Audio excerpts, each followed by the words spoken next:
Hello साथियों, कैसे हैं आप सभी लोग। उम्मीद करता हूँ सभी बहुत बढ़िया होंगे। और यूपी आयोग से जो जनवरी में फॉर्म भरे गए थे लेखपाल के, उसकी एग्ज़ाम डेट को बहुत सारे कयास लगाए जा रहे थे, क्योंकि अभी हाल ही में यूपी ने अपना एग्ज़ाम कैलेंडर भी जारी किया था। वहाँ पे लेखपाल की किसी भी डेट का कोई जिक्र नहीं किया गया था, लेकिन उसके कुछ ही दिनों के अंदर लेखपाल की डेट आप लोगों की आ गई है। तो इस वीडियो में हम थोड़ा स्ट्रेटजी को देखेंगे कि किस तरीके से हमें अब बचे हुए समय में तैयारी करनी चाहिए, और क्या हमारी एग्ज़ाम डेट और कितना हमारा सेफ स्कोर लेखपाल पे रह सकता है। तो बहुत सारी इंफॉर्मेटिव चीज़ें मैं आपको यहाँ बताऊँगा, जो आपको आगे जाके मदद करेंगी, परीक्षा में आपको सहायता देंगी। तो सबसे पहले आप सबको पता ही है कि लेखपाल की जो एग्ज़ाम डेट है वो आपकी घोषित कर दी गई है। कब किस डेट को आपका एग्ज़ाम अभी हम देखेंगे, उसके बाद पूरा सिलेबस पे हम लोग डिस्कशन करेंगे और कितना सेफ स्कोर रह सकता है, इन सारी चीज़ों के बारे में जानेंगे। तैयारी हमें किस तरीके से करनी चाहिए, ये चीज़ें हम इसमें देखेंगे। तो सबसे पहले मैं आप लोगों को एग्ज़ाम डेट बता देता हूँ लेखपाल की। जो एग्ज़ाम डेट आपकी आई है, आपको पता है 21 मई 2026 को आपका एग्ज़ाम होना है लेखपाल का। 21 मई 2026 को आपका एग्ज़ाम है लेखपाल का। एक ही शिफ्ट में ये एग्ज़ाम होगा। एक शिफ्ट के अंदर एग्ज़ाम होगा 10 बजे से 12 बजे तक। आपको पता है कि मेंस के सारे एग्ज़ाम जो है यूपी एक ही शिफ्ट में कराता है।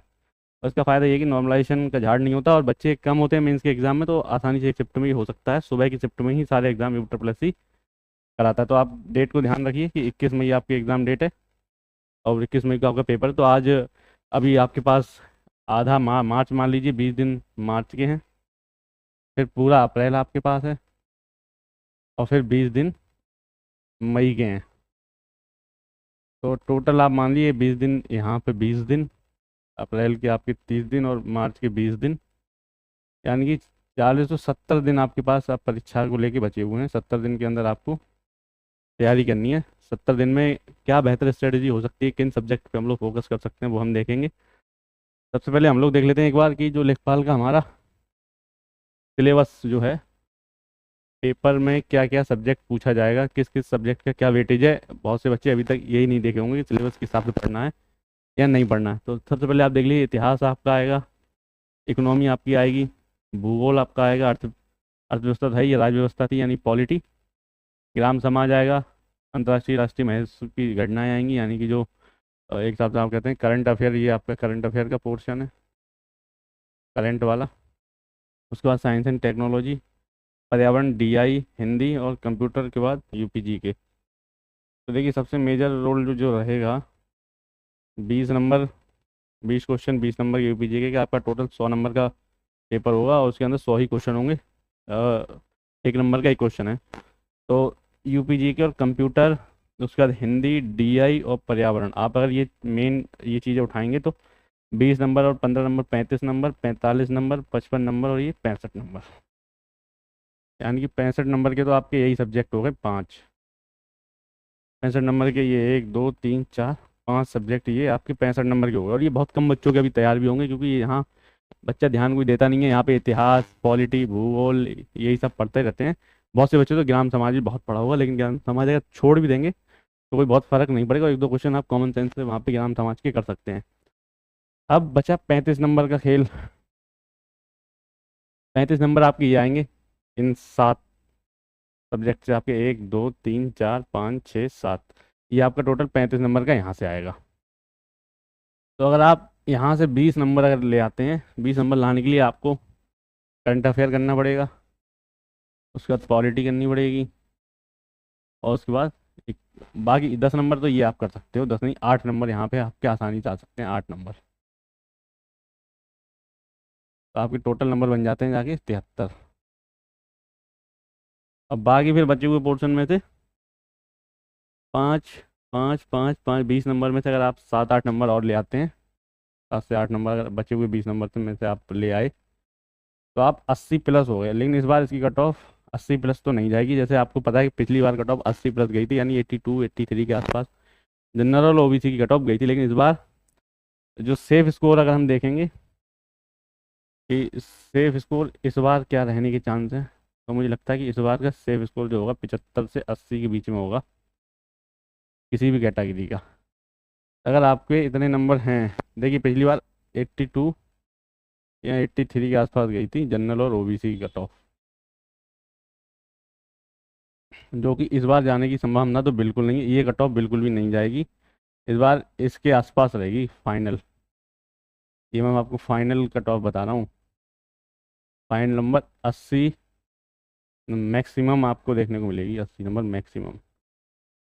और ये मैं आपको आज बता रहा हूँ, जिस दिन रिजल्ट आएगा फाइनल उस दिन यही स्क्रीनशॉट मैं आप लोगों को दिखाऊंगा। ये थी आपकी 2022 की कट ऑफ। 2022 की कट ऑफ थी, मैं लिख देता हूँ यहाँ पे। ये 2022 की कट ऑफ थी, ये वाली।